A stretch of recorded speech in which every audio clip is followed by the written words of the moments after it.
What made you want to talk to me? How did that come about? So Lethe was telling me that you're very, for reparations, and I'm kind of like against the idea, mostly because of like the process that you would have to do for it.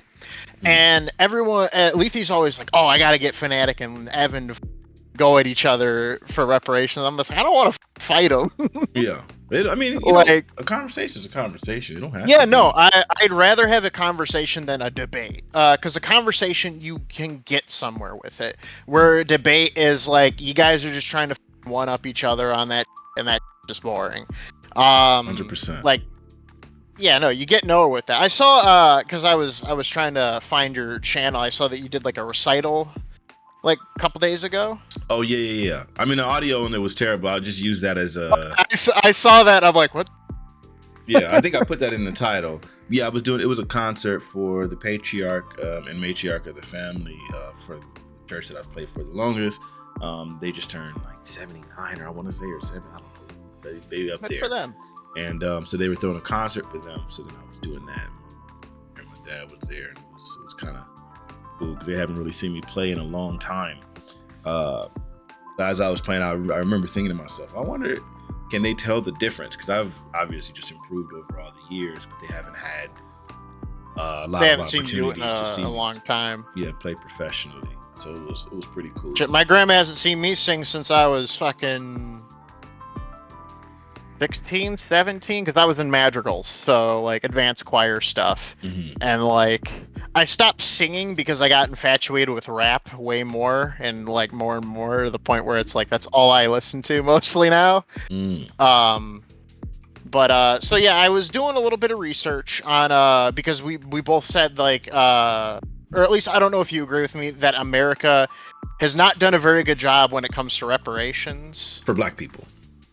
Well, no, even for the Japanese. So when after World War II, when they were de-establishing the camps, all they gave them was a $25 ticket, one-way train to get their lives started, and it took 40 years. 40. It was 88. So yeah, around close to 40 years for them to get any kind of tax incentives for like $20,000. And even then, though, that was for like war, like people who were basically jailed for war stuff. Even though they weren't technically a part of the war, it was a hysteria and shit of like paranoia. And then the Native Americans, which we can all agree. So let's pause there. So for the Japanese, I think we gave them like $20,000 in reparations, right? Yeah, per family, I think. Was it per family or was it per individual? I'm not 100% sure. Like I said, I had to do like I was doing some research on it. I don't think it was per family. So like it was not per family. But I'm gonna double check just to be clear. It was anybody who was affected by it. Yeah. So it could be per person. Yeah. Yeah, it was individual. Yeah. Okay. So, and at the time, I don't think the Japanese population surged just yet. Right. We were they were like what, fucking 5%, maybe 6. I don't know. So it wasn't as big of it as like as a cut as it is today, where I mean, like, yeah, we could argue about Black reparations. Because like that's like one of the big points that we have today, is like reparations for Black people. And so hold on, just to be clear, because I don't want us to jump past that. What was wrong with giving the $20,000 to the Japanese? No, it's just how long it took. By then, these people they were like $25. Here's a one-way ticket, and these families by then, their parents or whoever are probably dead and gone at that point, and they had to grow up in those struggling conditions. Now, I sympathize with them just like I sympathize with Black people who have to go through that shit. Through having generational stuff afflicted to them, where it's like they get stuck in these positions. It's not like they can easily get out of it. And it sucks. And the fact that we haven't really. All right, but I just want to make sure that I don't want us to get. So just to be clear, the only thing wrong with the Japanese reparations was that it took them a while before they gave them the $20,000. But the $20,000 seemed appropriate, seemed reasonable, seemed effective. all of Yes. those things. It accomplished all the goals of helping them to like become Well, I mean, patriots. And all I don't those hear many things. Japanese people today complaining about like, oh, my family was, you know, put in camps or whatever. So I mean, Right. I think that at least reckons some accomplishment. Yeah. Unlike where, you know, the Native American stuff where it's like, no, the Native Americans are still very fucking bitter for good reason. Oh, for sure. I mean, we just recently gave them like half of the state of Oklahoma.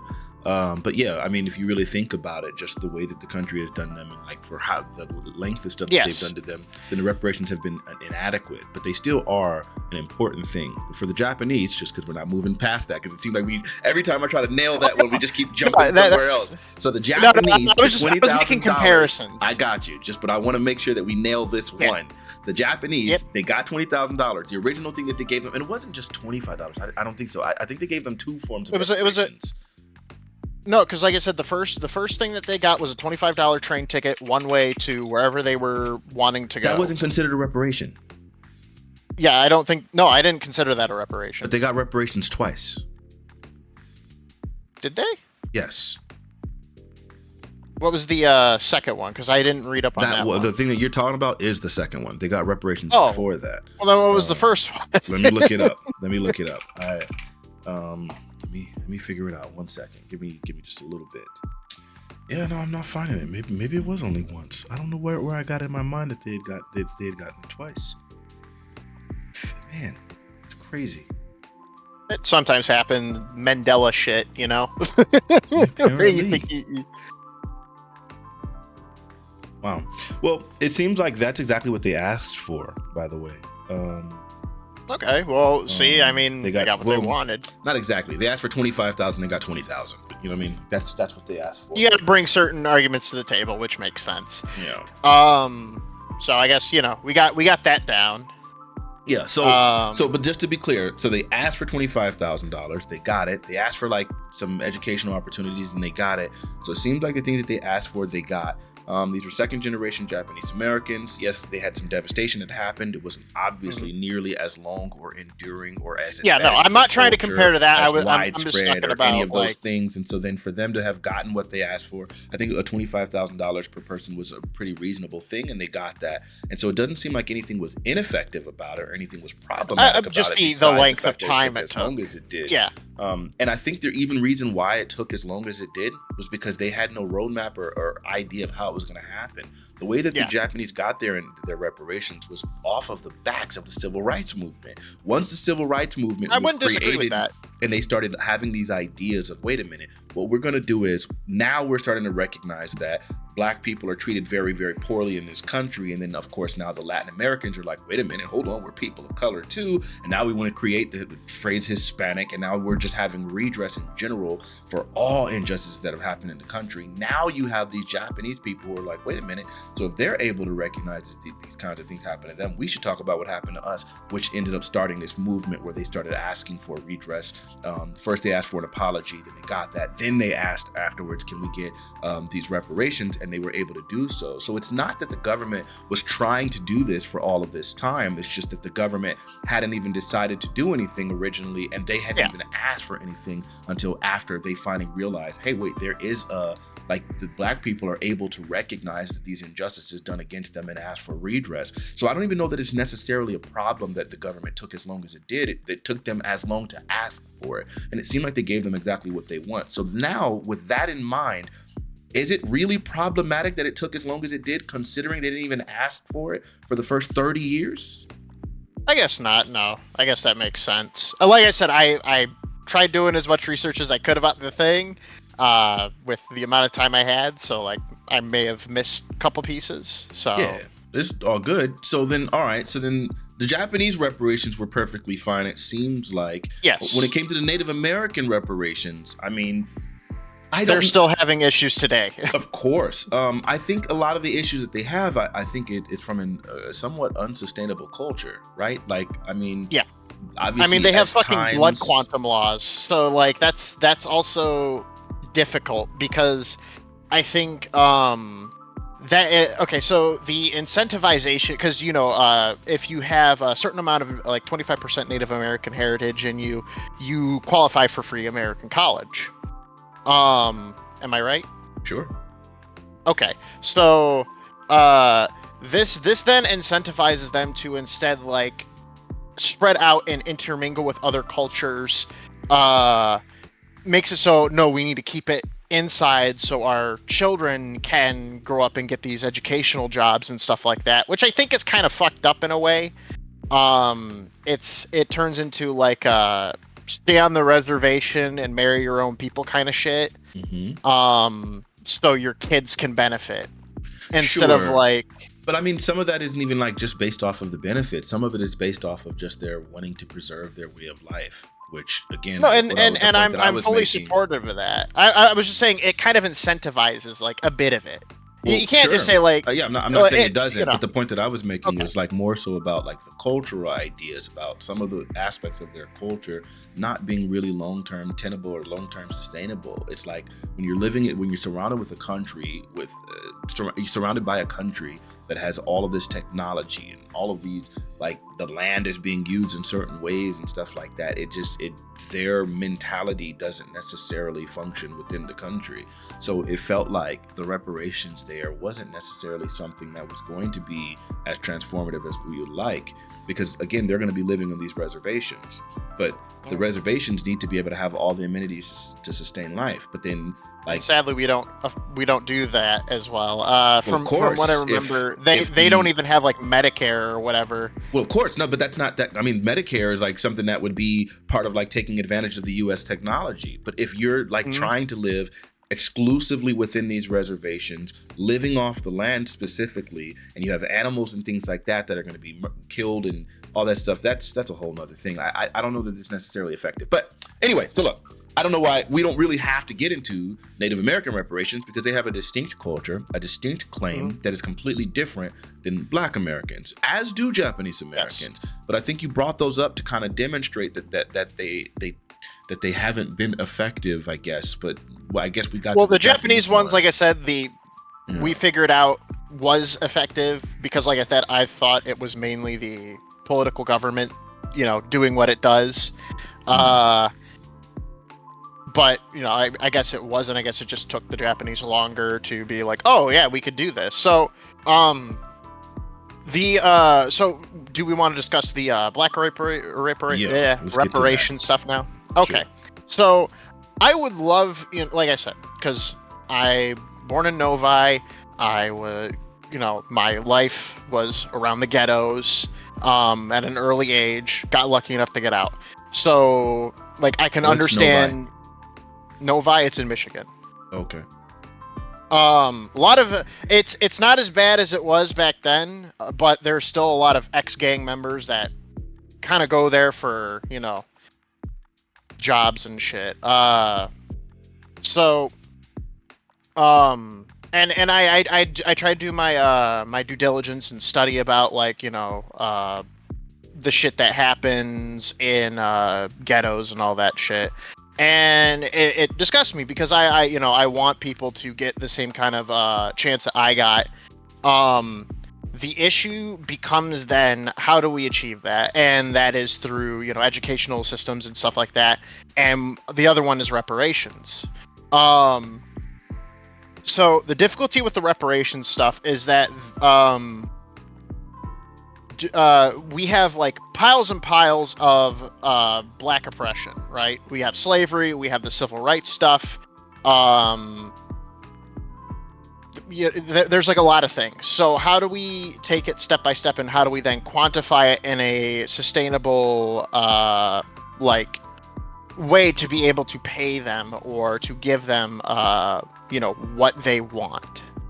Oh, sure. So I think typically you would use an economist, or, people start doing studies and you start determining what was the financial impact of some of the discriminating practices. For example, when it comes to something like the GI Bill, you can easily look and say, what was the lifetime wealth of the people who received the GI Bill, the average person who received the GI Bill, and compare that to the lifetime wealth of the people who didn't. And you could even take that down 2 generations. That would get to people, like me today. Okay. So then you would say, okay, so these people were denied the GI Bill, and their lifetime wealth and the lifetime inheritance they left their children and the lifetime income and the lifetime et cetera, for them is this, and for their children is this, and their grandchildren is this. And then you'd be able to say, okay, comparatively, this is what the deprivation of the GI Bill did to them. Okay. That's just and simple, then would we adjust for inflation or like? I don't know. Look, I'm not an economist. I don't want to get too specific, but I mean, just in general, that's the general idea. Like, rather than getting like rather than bogging down with a layperson, as I am and you are, on like, okay, but how do we fine tune this very specific? No. It's just the general idea. I'm going to leave that to the experts to come up with it, but it seems like that's a reasonable approach, and that seems like that would actually rectify that very specific injustice, right? Yeah. Okay. No, that would make sense. And then, of course, when you start going to other forms of reparations, like, for example, within housing, if we look, the example that I've always given in these conversations is that of my mother.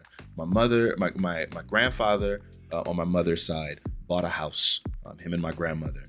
And that house was, it was bought in, South Los Angeles, where Black people had to live during that time, because you couldn't buy a house in, Beverly Hills or Woodland Hills or any of the white neighborhoods, right?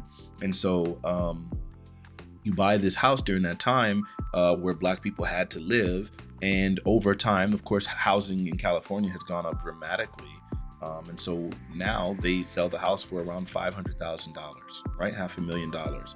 I think the house might have been purchased for either $10,000 or $50,000. My mom has the exact number. That when my grandmother passed in 2019, she left that house to my parents, to her daughter, to her children.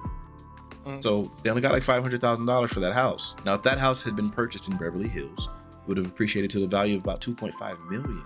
So then you start looking at it and you're like, okay, so now we can compare the average homeowner that was Black during this time. How much did their houses appreciate versus the houses that were not, like in the redlined neighborhood? We can look at those and then just determine what was that difference in cost.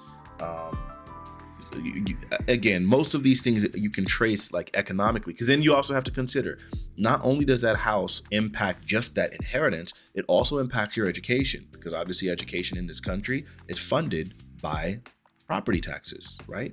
So then it's like, okay, so then now that's going to impact the education of your children.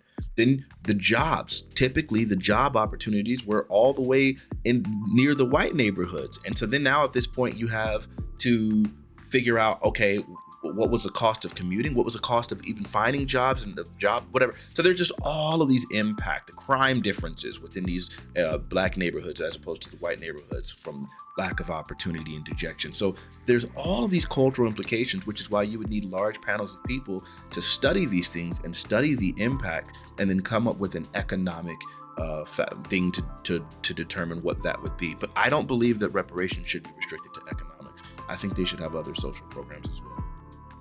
No, and I believe that too. I think educational or societal, I guess, like community stuff, to gather people together and share similar interests and all that.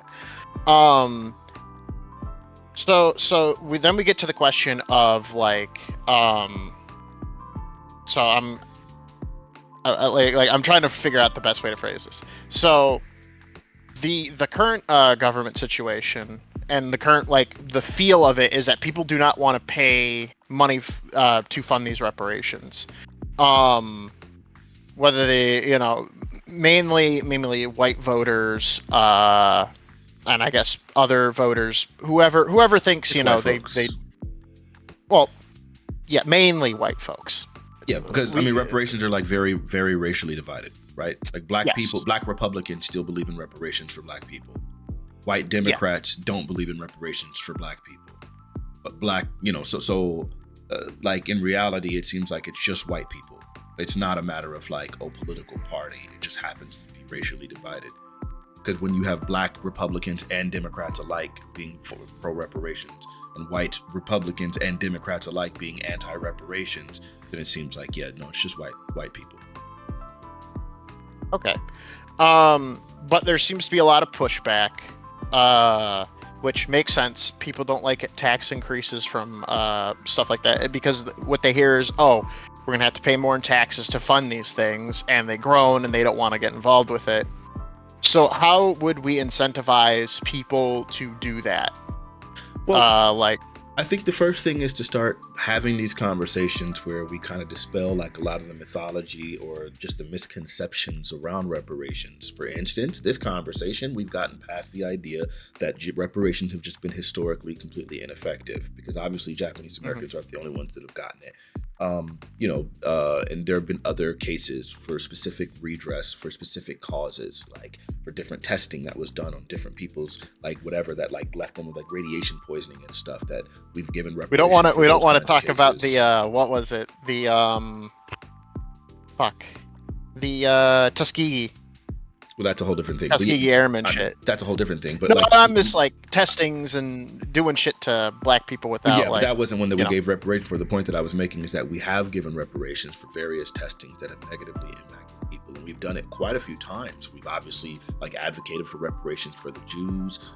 My goodness, even within this country, we've given reparations to like Jewish Americans, which is crazy as freak because we weren't the ones that did the Holocaust. Yeah, which is weird. So it is weird. So my point being, we have done it like historically a lot, and so I think what it really boils down to is mostly having these conversations with people and dispelling common myths. Like you have people saying dumb stuff, which you haven't said yet. So hopefully this isn't your mentality, where it's like, well, no white person living today has owned a slave, so why don't we do reparations? It's like, that's such a banal and ridiculous point. So the purpose of these conversations is to dispel all those like stupid contrivances that are like used to try to dismantle the reparations argument and arrive to the conclusion reparations are both tenable, they're very moral, and that they are necessary. I would never disagree that they were like immoral. Like helping people is just morally good in any concept. Right, but it's not just about helping people, because I mean we do programs like TANF, temporary assistance to needy families, and welfare, and Pell Grants, and all these things already to help people. There's a different specific thing about having the moral obligation to right the wrongs that you've done by causing people to be systemically disadvantaged, which I would not associate with the general idea of charity that we do in order to help people achieve success in this country. Okay. So okay. That makes sense in context. Like to simplify it as like, oh, we don't own like slaves today. That's stupid. I can agree with that. But like you come to a point where it's like, what is it? The sins of the father. Where like you don't like. Yes, you feel guilty about it. And if you want to do it, I think that's good. To make reparations for what your family did, but some people don't. So it becomes: do we push them to do it? Not in an authoritative manner. I'm sorry. Say that part one more time. I had a text message. I'm sorry. Oh, no problem.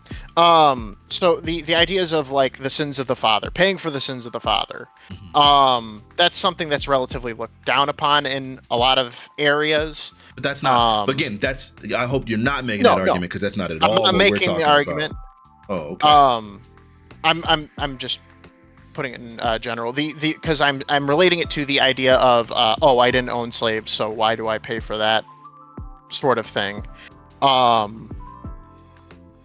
Well, yeah, typically the way we look at it is just like, because that's an irrelevant like point, because obviously when we're talking about reparations, we're talking about reparations as something a claim against the U.S. government, right? It's not about individuals, it's not about families, it's not about people, it's about the government, right? And government is so would we then just tax everyone or specific groups? I think the government would appropriate the funds as it naturally does as well already.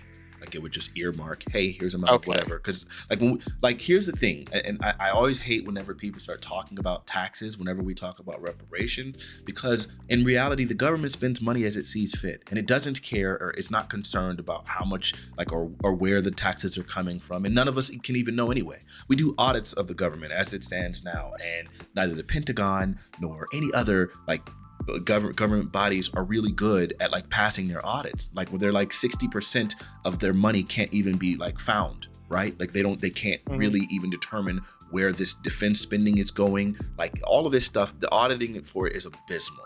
So the idea now that we're going to be like, no, okay, look, but I care about where my money is going.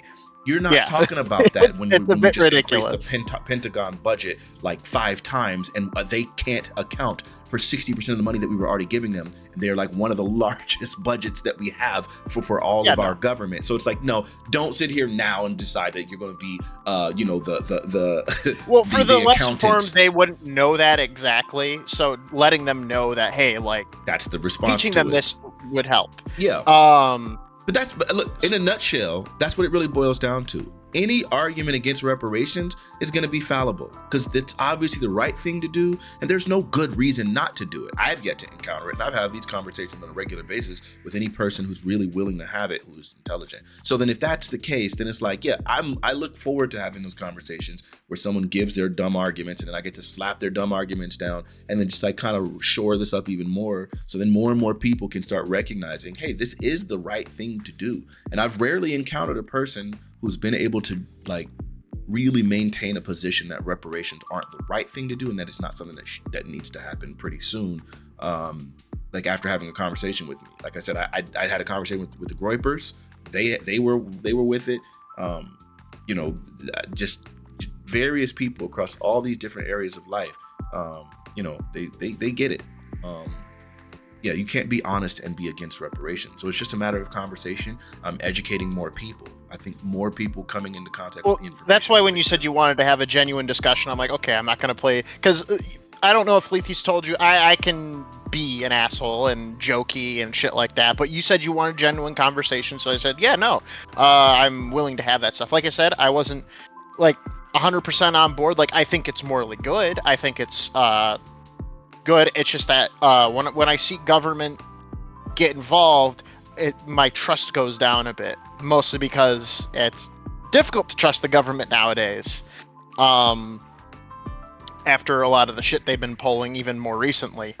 So it then becomes the question of like, well, can we trust them to appropriately do this and not,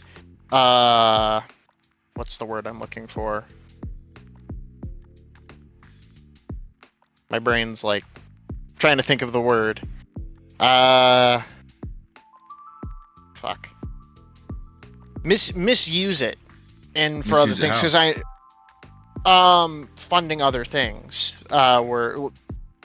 Like you said, so if we can't find certain amounts of money that are dedicated to certain things like the Pentagon, for instance, how do we know that the money that we are giving to reparations is going to reparations? No, that's not the problem, because that's a total different issue. It's about auditing, right? The people. The money that's designed for the Pentagon goes to the Pentagon.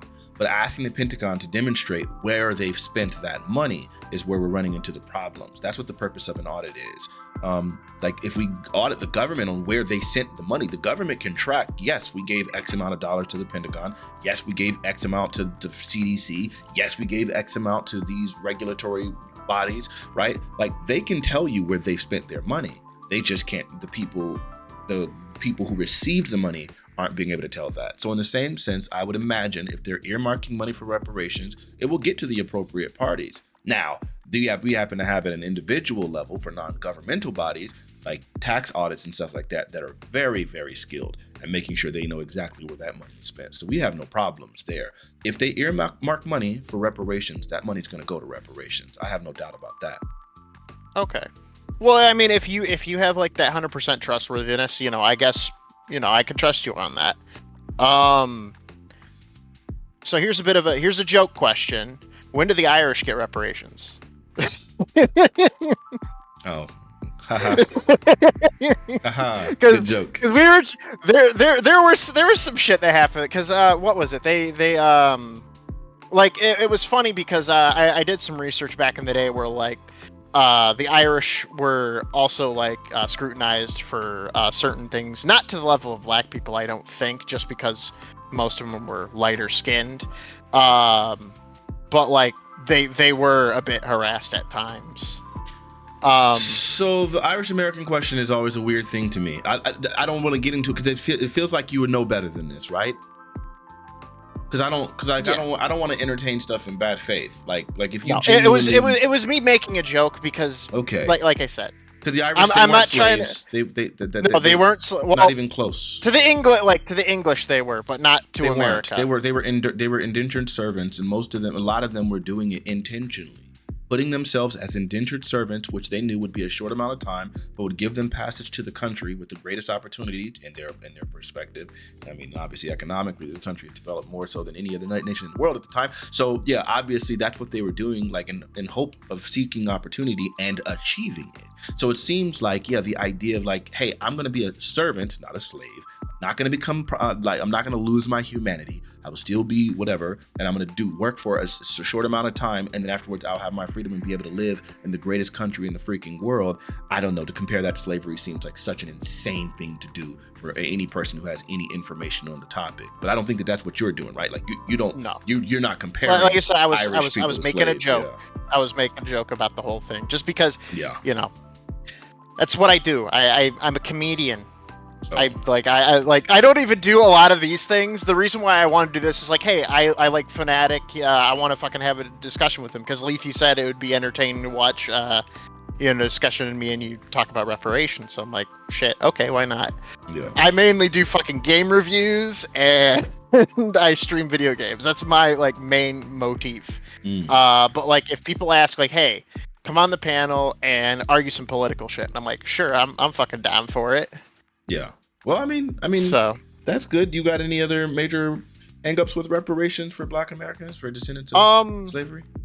Not really. Like because at that point it just boils down to just the time and how long it's going to take, really. Well, I mean, I think it wouldn't take very long. I mean, I think California is considering doing reparations, and they developed a little task force where they came up with like some figures and stuff. And I think it's supposed to be passing by 2024. I think they're going to wait. So that is politically auspicious, to be honest. But I think that that's what their intention is. And I don't think that they studied it for more than like 2 years. Again, it doesn't seem like it's a very difficult thing to study. I think we have economists and we have calculators that do really, really efficient jobs at determining the economic impact of the oppression that we've given to various people. We can look at like obviously easy things like education, and we can see like, wait a minute, educationally, this is the benefits of educational deprivation or the damages of economic deprivation, and these are the benefits of a positive educational experience. So for me, my reparations idea, again, just to clarify, because earlier I said I don't believe it should just be monetary exclusively, but I believe it should also include these other programs, which are mortgage forgiveness and what do you call it? And interest-free loans for a mortgage. I think it should be educational. Yeah, there was a shit ton of predatory loans back in the day. I remember that. And not just back in the day. I mean, you have to think. Yeah, even as recent as I don't know if it's as bad as. I was gonna say it's not as bad as like right now. I don't think. Oh, it's still bad. There's still problems. I mean, if you think about it, like I mean, they're already finding out that when it comes to the appraisal of Black homes right now, that they're doing sting operations, and for Black people, they can get a boost of 25% in appraisal value of their homes if they simply have white people living there and have white pictures hung up.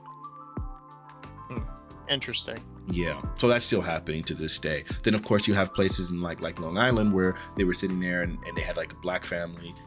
They had like a Black family and a white family go, and then the white family was steered away from Black neighborhoods and the Black family was steered away from white neighborhoods, and they were doing so in code by saying things.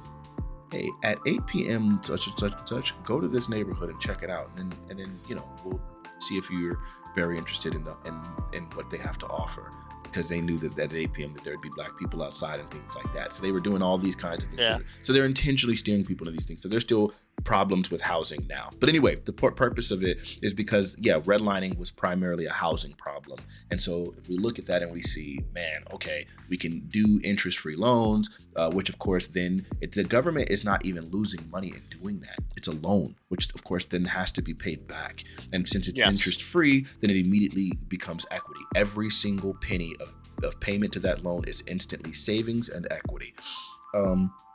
Of course, then when you do it with education, I mean, obviously we understand how education used to be free for white Americans until black people started going there, and then Reagan decided we got to keep out those quote unquote undesirables, keyword niggas. And so basically what he was doing there was like increasing the cost of education. It used to be free, and then now all of a sudden it's like, nah, we're gonna keep on increasing this tuition so that niggas can't get the same thing that white folks got, right? So then obviously that's had an impact. And then of course, since funding is for school is by property values, then we obviously know that if you're giving black people dilapidated properties or properties that aren't appreciating well or high-rise projects, then they're going to be subject to really piss poor education, whereas white people are in these individual family units, so you have a bunch of property taxes going towards these education, smaller classrooms, smaller, whatever, higher paid teachers, so they can afford better teachers, better after school programs and things like that. So I want educational loan forgiveness. I want free education.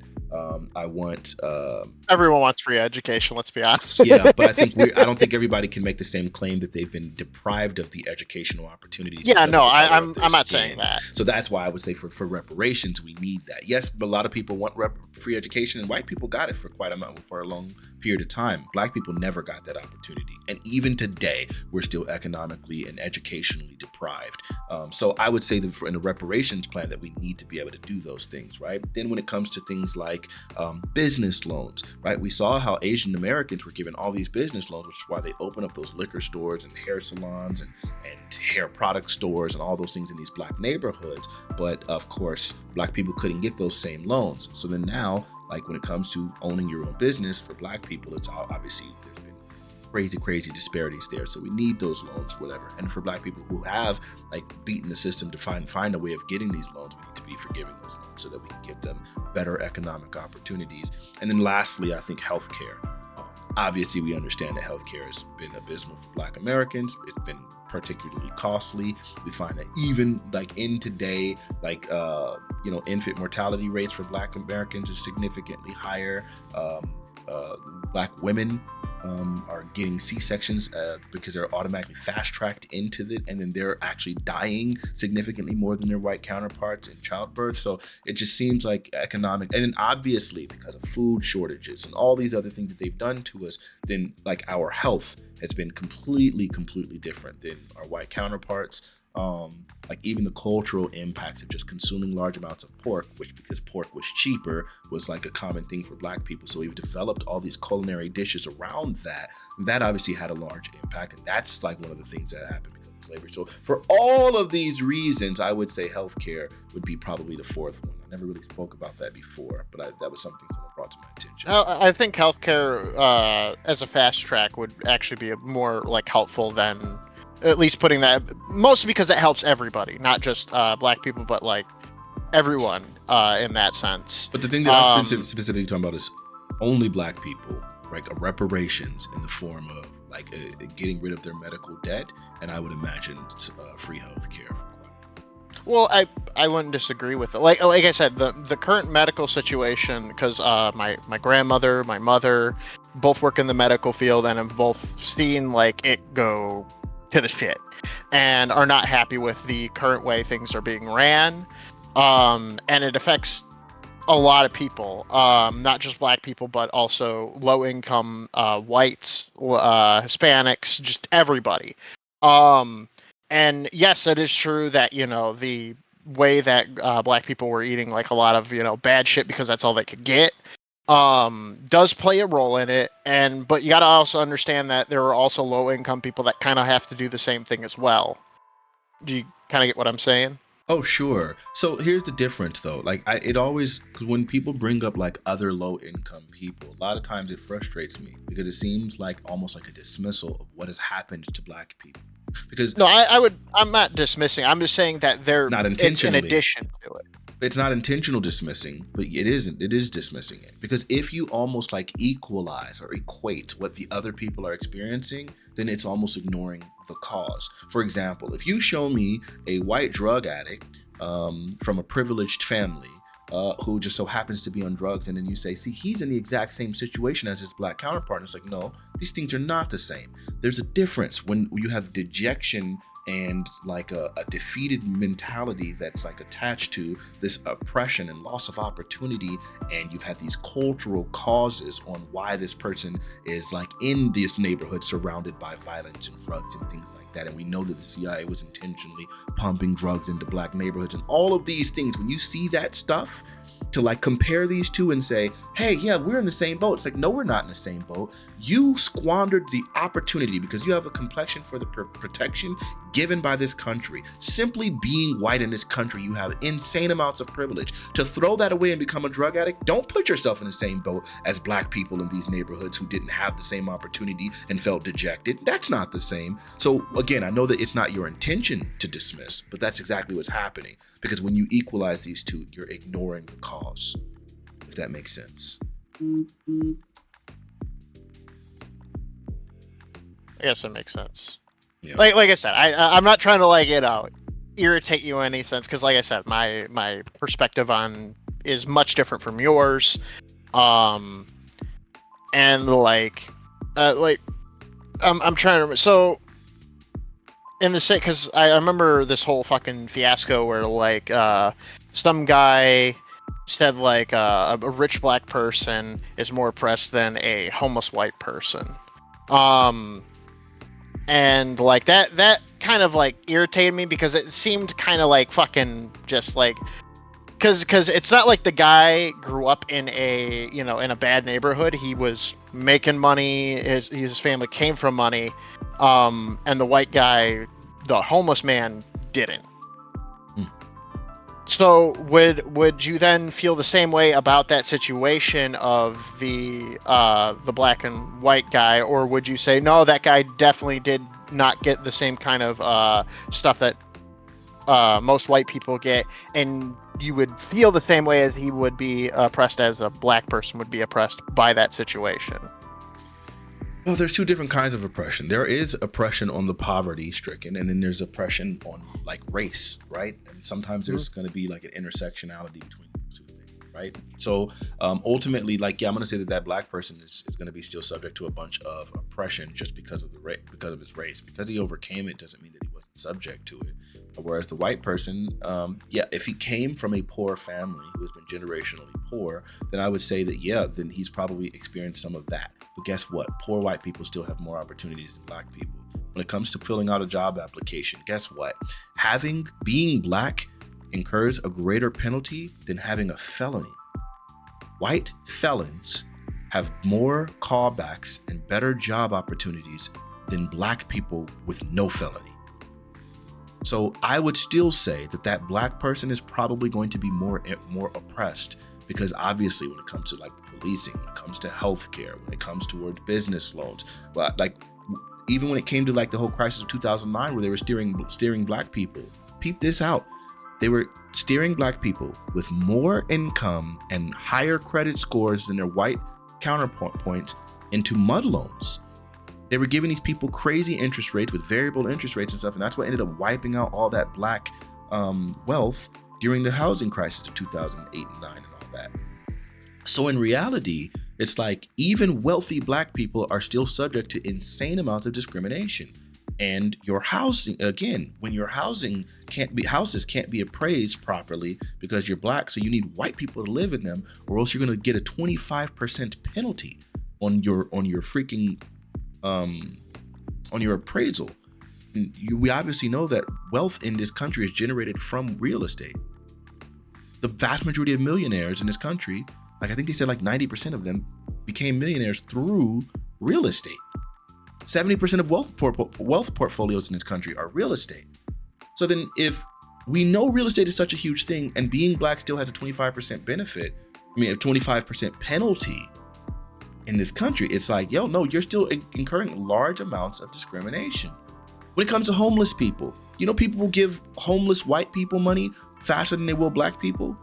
They've had things where they've had a black and white person, a black and white woman standing side by side, and the people will go up and give $2 to the white person instead of $1 to each.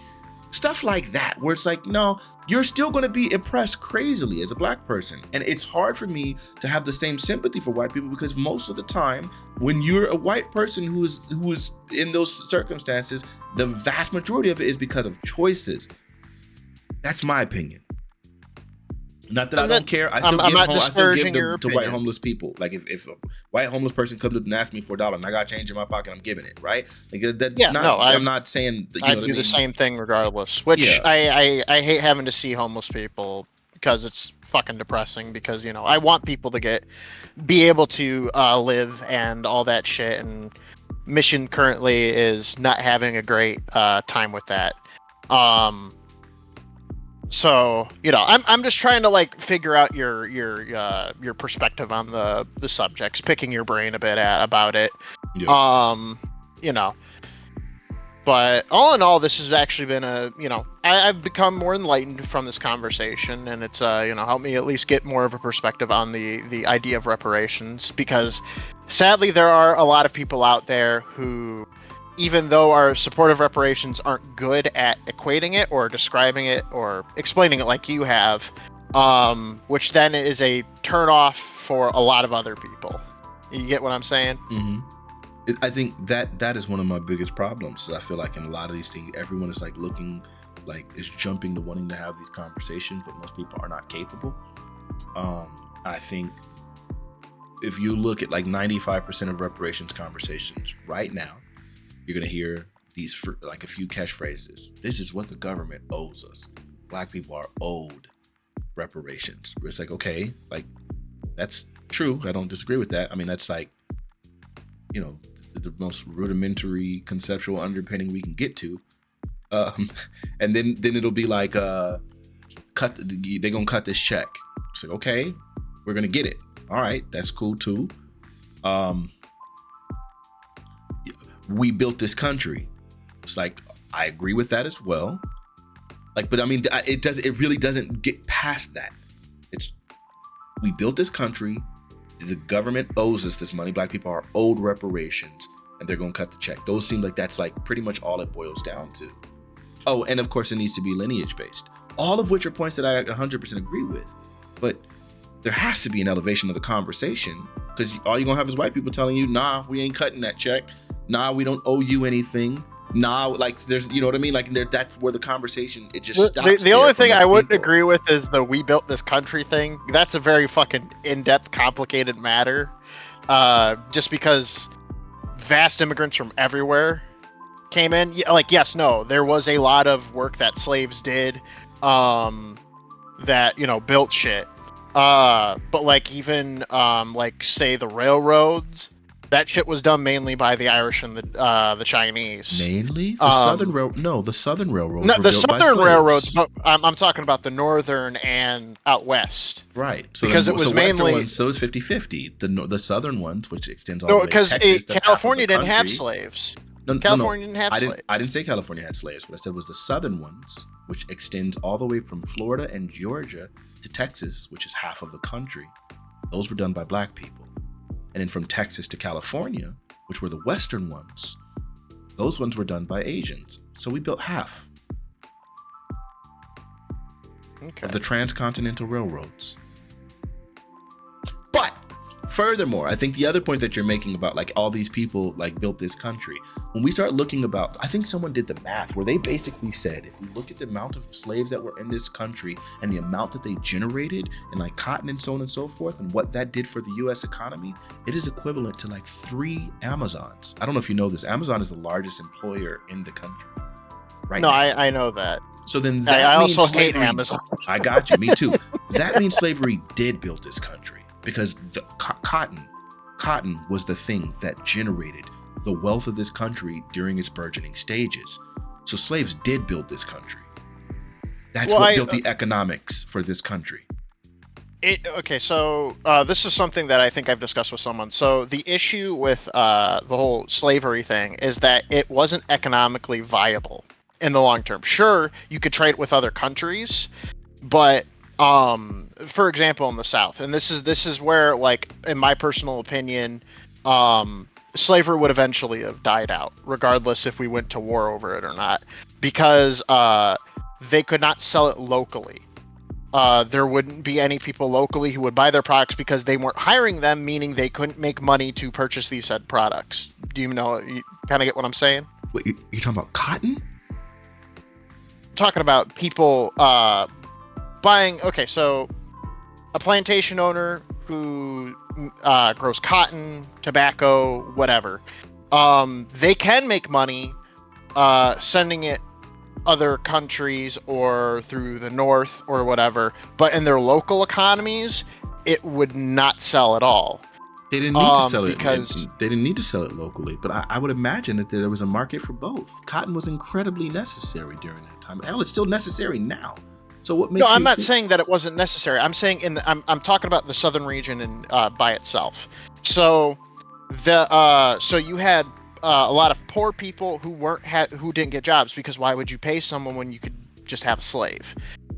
These people wouldn't then make money, and then they wouldn't be able to purchase the local goods, meaning it would drive people away from the idea of wanting slaves because they want jobs. Do you kind of get where I'm going with that? I disagree with that entirely. You still have entire economies that were absent to the slaves, right? Like you still had like service economies, right? You still had stagecoaches who were going to be driving people around. You still had like pharmacists. You still had hospitals. You still had constables. You still had like restaurants. You had saloons. You had, what are you talking? Like there were entire functioning towns. There were entire like communities. So yeah, they're still functioning. And this person just so happens to be a person.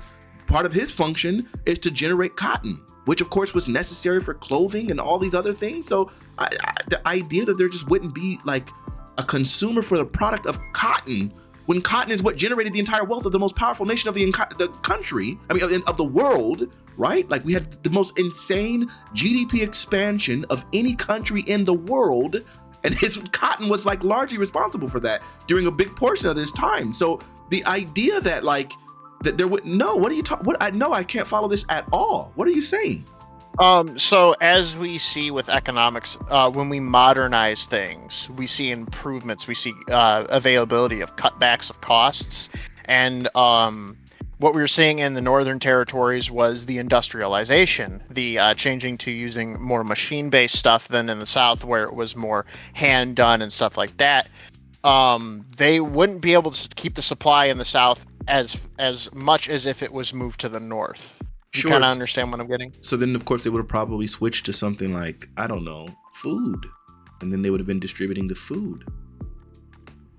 But here, look, hold on. But hold on. But we're going off to the point, because I think this is the point that I don't think matters, right? Because ultimately what you're saying is it wasn't indefinitely sustainable, which maybe it's not. I don't know. Probably not. Who cares? But the fact of the matter is what it did was build the country. Once we stopped it, to say that, hey, well, it was going to die eventually, doesn't change the impact it had on the country. So we still built the country. Pointing out that it wasn't like indefinitely sustainable doesn't change any impact on that state. I wasn't trying to say that it didn't have any impact at all. It obviously had impact. I'm just saying it wasn't like the main thing. I'm saying there's a lot of shit. What had a greater impact than slavery on the economics of the United States of America during that time period? I was about to say well, like I said, you'd have to get in the, like I said, during the time period, yes, no, it was slaves. It was the cotton industry. I wasn't disagreeing with that. Because there's stuff before that. There's stuff after that happened. Before that? What before that do you think had a bigger? Because obviously you're familiar with the 1619 Project. You're familiar that slaves came to this country like from the beginning, right? Like you're familiar with like for settlers that that was like that was something that they utilized very, very early. And again, when we start becoming our own country in 1776, and like what was driving our economy during that time, slavery had a humongous impact on the economic like development of the United States of America from its infancy until like we abolished it. So I would need you to tell me from 1776 until the abolition of slavery, what had a greater economic impact than slavery and cotton? The answer to that is nothing. So then slavery built the country. All right. I'm not trying to fight. I'm not trying. I'm just like trying to explain to you my point. But I guess I wasn't articulating it good enough, or just my argument wasn't good. It was more of just like trying to. I was trying to give a different perspective from what I've seen. I'm not gonna like argue with you over saying that the slaves didn't have an impact on something, because they did. But that's not what's being contended here. I'm saying they had the greatest impact. I'm saying there was nothing that had a greater impact than slavery. Can you point out something that had a greater impact than slavery? Do you believe there is something that had a greater impact than slavery? I mean, if we're talking about just that time, no, there wasn't any greater impact. Now, if we're talking about modern times, it's the war economy. Well, I mean, modern times, slavery doesn't even exist. So, I mean, and even still, I guarantee... we have the prison system and the shit like that, where it's technically it's indentured servitude. Yeah, I mean, even still, like, even within that, like, I mean, goodness, that even funded entire, like tilapia, right? Like tilapia, like that whole thing is generated by prison labor, right? Like that like the tilapia farms was done. Like, it's crazy how much impact that stuff even still has. And even after slavery was abolished, I mean, through the convict leasing system, we were still doing insane amounts of slavery, right? So ultimately, my point being, though, that yes, when we say slavery built the country, if we can say it was the largest economic contributing factor to the growth of the United States, which is the strongest economic powerhouse in the world, then if this was the largest contributing factor, then to say that it built the country seems realistic. Doesn't seem like it's unfounded at all. So I would concede the fact that yes, they did. Vast economic boom. But you also got to understand that a lot of the American ideology of pride came from fighting and from just being independent from other areas. That's what people thought of what America was built by was grit and determination. Ideology and determination don't determine economics. What determines economics is product, and what produces was slaves, and what they produced was cotton, and that's what generated our economy. You can try your best to say oh no, it's more about our pride or that Protestant work ethic. You can say whatever the freak you want, but economically we can tie that directly to slavery. I said the economics was slavery. I'm saying now I'm saying that it's multiple things. It's not just slavery. I'm saying it's multiple things. Yes, slavery had a huge impact. I'm not denying that. The hugest and the largest? Yes, I will say that it had the biggest impact out of all of it. I stop getting it. I'm trying. You giving me this break, like, come on, Evan. Because it seems like you're trying to dance around it as much as possible. It's like, I mean, it kind of, maybe because also, it's like you do because if it wasn't for the people that were willing to die for it, we wouldn't have this country. It would just have been taken over by some other fucking country. You know what I mean? Sure. So, I mean, that's something extraneous to economics, right? Like, you're basically saying that we also had a military. We also just are a proud nation. And I mean, those things are fine.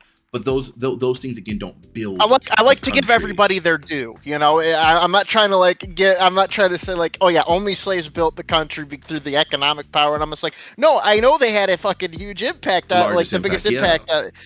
And I'm not doubting that, but I'm like, you can't write off everybody else, because they pitched in too. It's not. It's like it'd be like if you have like a team of people who built a car, right? But then they did so with the funding of their parents. You don't sit there and they say, we built the car. You don't go, yeah, I mean, but just to be clear, though, I mean, just to be fair, there were someone else came up with the idea. Maybe there was a the car was invented long before you guys, so you guys built it. But like let's not discredit Ford here. This